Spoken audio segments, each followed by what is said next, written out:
오늘 말씀의 제목은 온니엘의 위기 극복 비결입니다. 이 사사기는 가나안 땅에 들어간 다음에 이스라엘 민족의 왕이 세워지기 전까지의 역사를 기록한 것이 사사기이죠.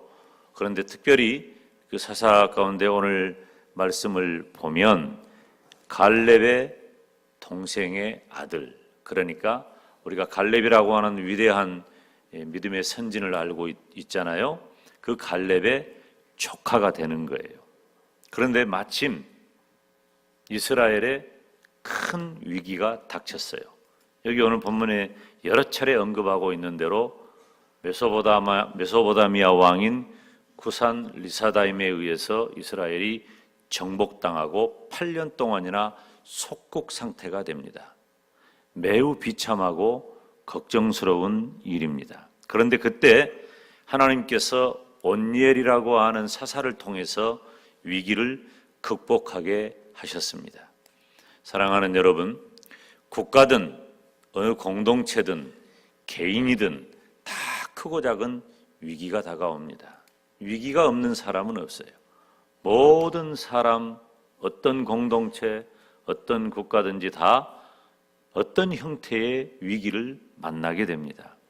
그런데 그 위기를 잘 극복하면 형통하게 되겠지만 그 위기를 극복하지 못하고 무너져 버리면은 패망의 길을 가게 되는 것이죠. 감사하고 다행한 것은 이스라엘 민족이 그 위기를 극복하였는데 온니엘을 통해서 위기를 극복하게 하셨습니다. 어떻게 그러면 온니엘은 위기를 극복하게 되었을까요? 첫째, 하나님의 신이 임했다. 10절 말씀에 보면 여호와의 신이 그에게 임하셨으므로. 여러분, 이스라엘 민족이 가나안 땅에 들어간 다음에 타락했습니다. 이스라엘이 왜 가나안 땅에 들어갔죠? 다르게 살기 위해서입니다. 애굽 땅이 인간적으로는 훨씬 더 살기 좋아요. 그런데 훨씬 더 살기 좋은 애굽 땅을 놓아두고 이스라엘 민족이 가나안 땅에 들어간 이유는 애굽 땅은 하나님을 온전히 섬기며 살기에 적합하지 않은 땅이에요. 그래서 하나님을 온전히 섬기기 위해서 선택받은 이스라엘 민족만의 공동체를 이루기 위해 가나안 땅을 하나님이 예비하셨고 그곳으로 간 것입니다. 그래서 하나님은 가나안 땅에 들어가는 이스라엘 백성들에게 명령을 하지요. 어떤 명령을 하냐면은 그곳에 우상을 섬기는 이방 족속들이 있는데 그들을 다 죽여버려라. 하나님이 살인을 저지르는 잔인한 분이라고 오해하시면 안 됩니다. 하나님은 가나안 땅을 거룩하게 청결케 하심으로 그 땅을 하나님만 섬기는 온전한 처소로 만드시고자 한 것입니다. 그런데 여호수아와 이스라엘 백성들이 그 일을 온전히 못하고 여전히 가나안의 족속들 우상을 섬기는 그들을 남겨두었는데 그들은 농경 문화를 가지고 있었어요. 농사하는 이들이기 때문에. 그리고 이스라엘 민족도 이제 가나안 땅에 들어가니 만나도 그치고 매출하기도 그쳤습니다. 그들이 땀 흘려 수고해서 거둔 소산을 가지고 먹고 살아야 할 형편이 된 거죠. 그러니까 자연스럽게 가나안 토착민들에게 이스라엘 민족이 농사하는 법을 비롯해서 모든 문화를 배우게 됩니다. 그때에 우상을 섬기는 것도 함께 전수받게 되는 거죠. 그래서 이스라엘 민족이 가나안 땅에 들어가서 타락했는데 7절 말씀해 보니까 하나님을 잊어버렸다 그랬어요. 그리고 악을 행했다 그랬어요. 그러면 이스라엘 민족의 악, 성경의 악은 뭐냐? 바로 바알과 아세라 우상을 섬기는 것을 가리켜 악이라고 말하는 것입니다. 무슨 말입니까? 예수님을 믿는 성도들에게는 무엇이 악입니까? 하나님을 떠나 다른 것을 섬기는 것이 악이라고 하는 것입니다. 여러분, 우리가 왜 예수님을 믿고 구원받아 천국 백성이 되었습니까? 이 세상 살아가는 것이 얼마나 편리하고 우리들에게 좋은 것들을 제공해 줍니까? 그런데 그 모든 것들을 다 놓아두고 고독하고 힘겨운 믿음의 길을 우리가 택해서 가야 할 이유는 우리가 한 분 하나님을 섬기기 위한 것입니다. 다른 이유가 아니에요. 그런데 우리가 한 분 하나님만을 섬기겠다고 내가 예수님을 믿고 이 고독한 길을 걸어가겠다고 해놓고 우리가 여전히 이 세상과 타협하고 여전히 하나님을 떠난 일에 익숙해 있다면 이것은 오늘 본문이 기록한 대로 악을 행하고 있는 것입니다. 하나님께서는 악한 일에 대하여 진노하십니다. 메소포타미아 왕 구산 리사다임을 통해서 이스라엘 민족을 정복하게 하시고 8년 동안 속국 상태로 유지시키십니다. 이스라엘에 있어서는 엄청난 치욕과 고통의 시간이에요. 엄청난 위기라고 하는 것입니다. 그때에 이스라엘 민족은 회개했고 사사 온니엘을 통해서 구원해 주신 줄로 믿습니다. 그런데 여기 말씀을 보니까 10절에 여호와의 신이 그에게 임하셨으므로 그랬어요. 여호와의 신은 구약적인 표현이에요. 성령을 의미하는 것입니다. 다시 말하면 성령께서 온니엘에게 임했다고 하는 거예요. 성령께서 온니엘에게 임하니까 하나님의 특별한 소명과 능력이 온니엘을 덮었고, 그리고 온니엘은 사사로서 이스라엘 민족을 구원하게 되었다는 것입니다.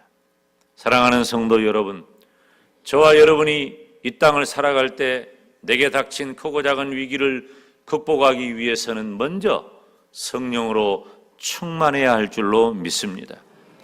성령으로 충만하지 않으면 우리는 하나님의 능력을 힘입을 수가 없습니다. 성령께서 내 안에 이미 거하시고 내 안에 거신 성령의 다스림을 받아 내가 살아갈 수 있다면 우리는 성령으로 충만한 자요, 그때 우리에게는 하나님의 능력과 은혜가 임한다는 것입니다. 사사는 뿐만 아니라 적으로부터 구원할 뿐만 아니라 백성들의 송사도 감당해야 합니다. 재판관 역할을 해야 돼요. 실제적으로 이스라엘 민족을 다스렸다는 것이에요. 그렇기 때문에 사사는 단순히 인간의 지혜로만 감당할 수 있는 일이 아니라고 하는 것입니다. 그래서 사사의 직분을 감당하기 위해서는 성령의 충만함이 필요하다는 것입니다. 사랑하는 여러분, 우리가 살아가는 이 땅에서의 모든 삶이 여러분 결코 쉬운 것이 아니에요. 믿음을 지키고 산다는 것, 믿음을 따라 산다는 것, 온전히 예수 그리스도의 복음 진리를 지키고 산다는 것은 내 힘과 능력과 지혜를 가지고 다 할 수 없는 일이에요. 어느 정도는 가능하지. 그러나 그 일이 이루어지기 위해서는 저와 여러분이 성령으로 충만해야 할 줄 믿습니다. 내 안에 이 잡것들을 다 빼내버려야 돼요. 더럽고 오염된 것들을 다 제거해버려야 돼요. 성령 하나님께서는 인격이셔요. 인격이신 성령 하나님께서는 내 안에 거하시면서 나와 동행하시고 나에게 능력을 주시고 나를 인도하기를 원하고 계셔요. 그런데 여전히 죄악된 생각과 온갖 더러운 쓰레기 같은 것들을 내가 담고 있다면 성령께서 나에게 역사하지 않으십니다. 사랑하는 여러분, 우리가 성령의 역사를 경험하기 위해서는 우리의 신앙을 회복해야 할 줄로 믿습니다. 온니엘이 위기를 어떻게 극복했습니까? 하나님의 영이 임했다는 것입니다. 위험이라고 하는 말은 위기라고 하는 말은 위험과 기회라고 하는 말이에요. 9절에 보니까 그때 여호와께 부르짖었다 그랬어요. 여러분, 어려운 일이 다가옵니까? 기도하시기를 바랍니다.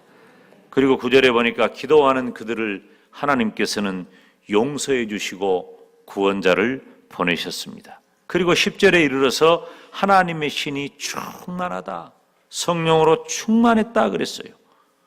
위기는 오히려 신앙을 회복하는 계기가 됩니다. 여러분, 아무 일도 안 일어나잖아요? 그럼 모른다니까. 요나서 말씀 우리가 새벽마다 살피면서 제가 말씀드렸잖아요. 착착착착 모든 일이 다 잘 되는 것 같고 문제가 없는 것 같으면 순적한 겁니까? 더 심각한 거예요. 여러분, 오히려 나에게 어떤 위기가 다가오면 그 위기를 통해서 내 신앙을 회복하고 하나님을 온전히 의지하는 믿음의 자리로 돌아갈 수가 있어요. 간혹 새벽 시간에 이렇게 보면은 새벽에 늘 나오시는 분들이 나오셔요. 이 특별히 새벽 기도회 말고 특별히 새벽 기도회 때는 참 여러분이 지금 애쓰시는 거다 압니다. 오늘도 설교 빨리 끝낼 테니까 일찍 가서 주무시고 새벽에 빨리 오세요. 정말 쉽지 않아요. 안 하던 사람이 하면 봐봐, 지금 누런 사람들이 여러 사람 있잖아. 얼굴이 누래. 안 하다가 하니까 뭐라고? 근데 일반적으로 평소에 새벽기도 이렇게 거의 오시는 분들이 오시거든요. 근데 느닷없이 새벽에 짠 하고 나타나서 기도하는 분이 있잖아요. 목사 가슴이 철렁해. 왜 갑자기 새벽에 나왔을까? 뭐 때문일까? 뭔 일이 있는 거예요. 여러분, 뭔 일이 있는 거라니까요. 근데 그분이 바로 복된 분이에요. 무슨 일이 있을 때 하나님 찾는 성도가 복 있는 성도입니다. 이게 우리에게 주신 축복이에요. 여러분, 부모님이 있다는 것이 자녀들에게 얼마나 큰 축복입니까? 부모님들이 노쇠하고 빼빼 마르고 간혹 이치에 안 맞는 이야기도 서서히 하고, 그래도 부모님이 살아계시면 가서 얼굴이라도 한번 보고 만져도 보고 이렇게 하는데 돌아가셔봐요. 끝이요. 아무것도 못해. 아이고, 그때 그렇게라도 살아계셨더라면 얼마나 좋을까 하는 그런 마음을 가져요. 여러분, 부모님 살아계실 때 잘하시기를 바랍니다. 잘해야 돼요. 이렇게 우리에게 위기가 다가오면 하나님을 찾는 거예요. 그때 우리에게는 다시 기회가 주어진다고 하는 사실입니다. 사랑하는 여러분, 온열은 어떻게 국가에 닥친 위기를 극복했습니까? 하나님의 영이 임해서 성령으로 충만할 때 저와 여러분에게 다가온 크고 작은 위기를 극복하게 될 줄로 믿습니다. 인간적으로 발버둥 치지 말아요. 그것은 100% 손해봐요. 늪에 빠지는 거예요. 인간적으로 발버둥 치면 늪에 빠집니다. 그래서 어찌되었든지 나에게 위기가 다가오고 나에게 위험함을 감지한다면 내가 하나님을 의지하고 기도해야 돼요.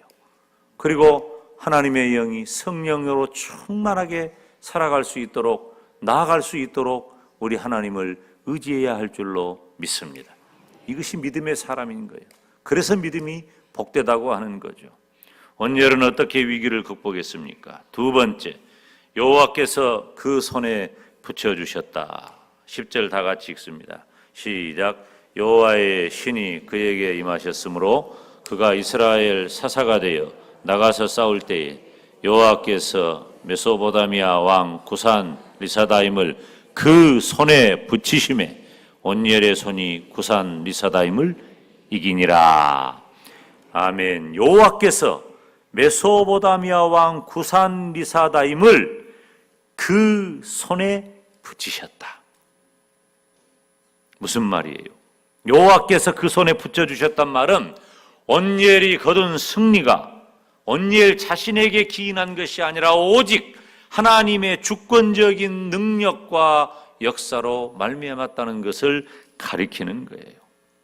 여러분, 온열은 하나님은 힘이시라 하는 뜻이죠. 다시 하나님을 의지하게 되는 것입니다. 결국 누가 이겼습니까? 온열의 손이 이겼잖아요. 그런데 온열이 자신이 이긴 것이 아니라, 따라서 하십시다, 하나님이 이기게 해주셨다. 아멘.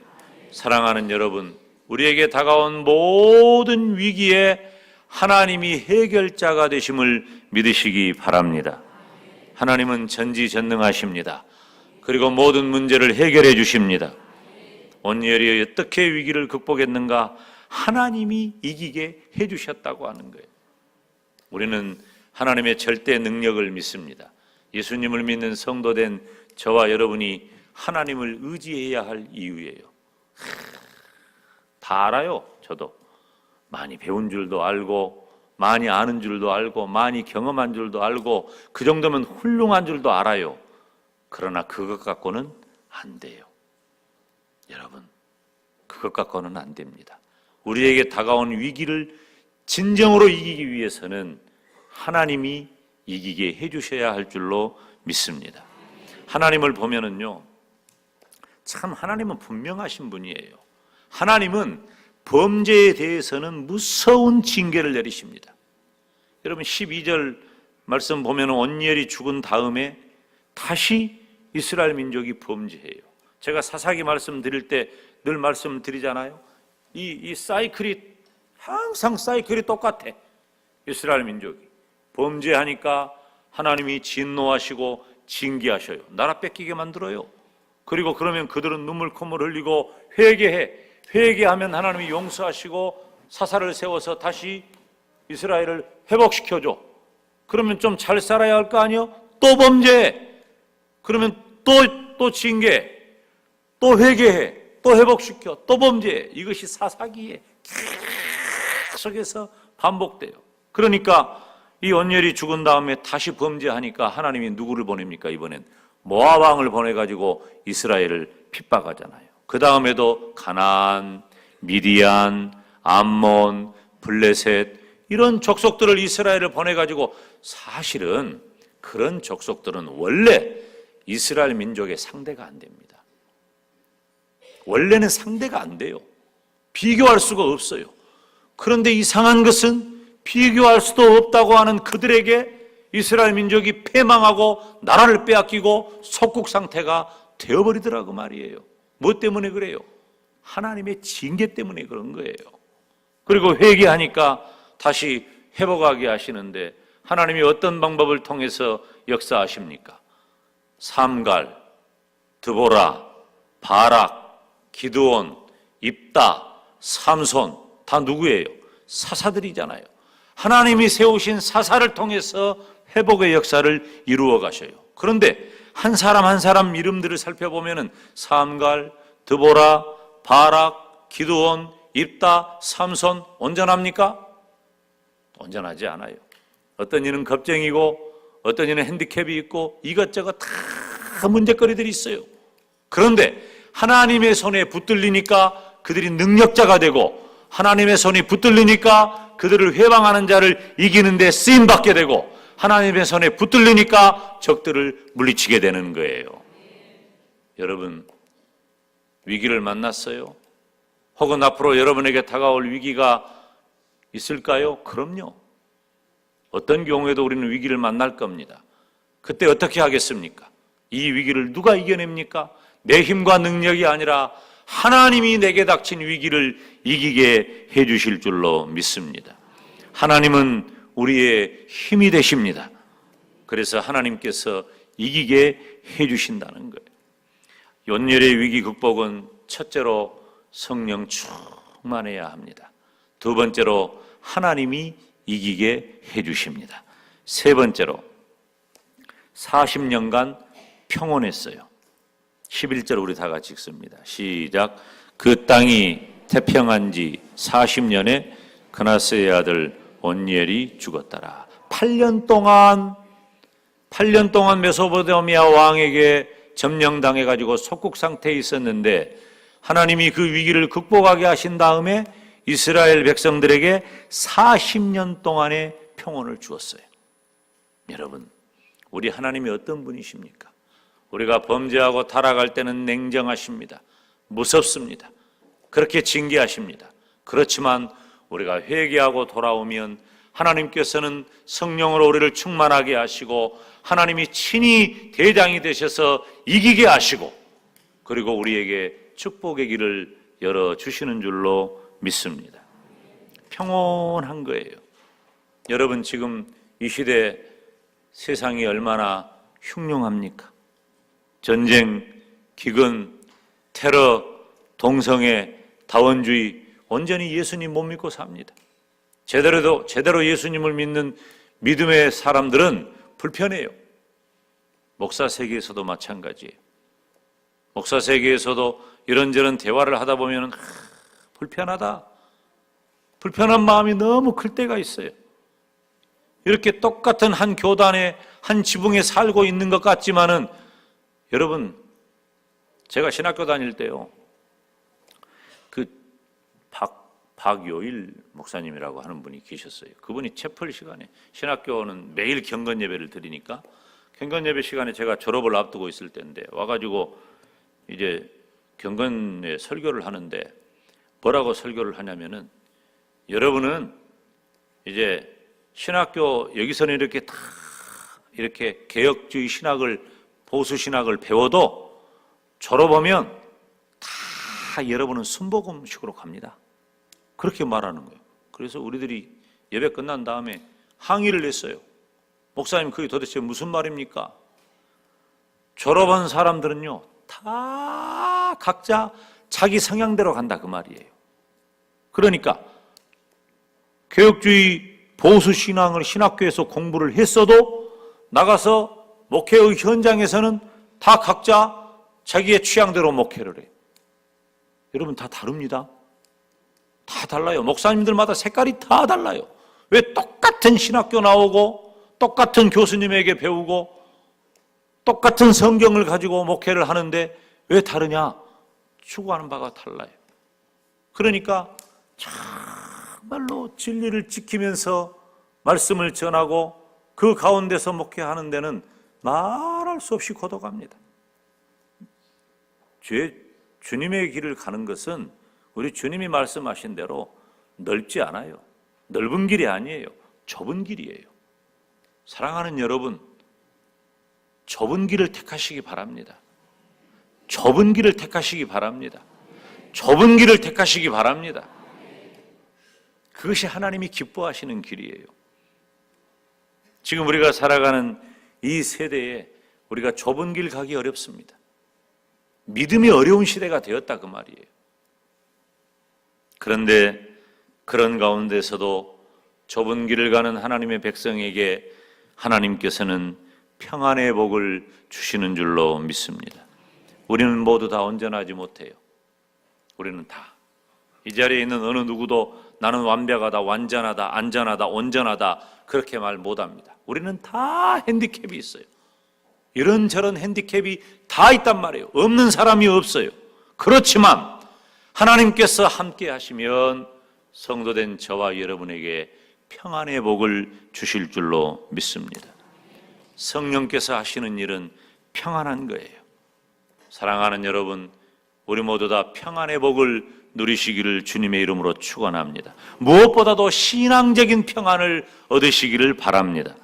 부족한 종은 성도들에게 가장 필요한 축복을 늘 구할 때, 신방을 하거나 혹은 말씀을 전하거나 그럴 때 가장 많이 구한 것이 평안의 복이에요. 복 중에 으뜸은 평안의 복인 거예요. 여러분, 우리들은 돈만 있으면 다 될 것 같죠? 건강하기만 하면 다 될 것 같죠? 천만의 말씀이에요. 하나님이 내 마음에 평안함을 주시기를 주님의 이름으로 축원합니다. 데살로니가후서 3장 16절에 보면은 평강의 주께서 친히 때마다 일마다 너희에게 평강을 주시기를 원하노라. 주는 너희 모든 사람과 함께 하실지어다.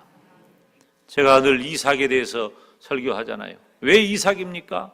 이삭은 그의 삶이 평탄하고 평안했기 때문입니다.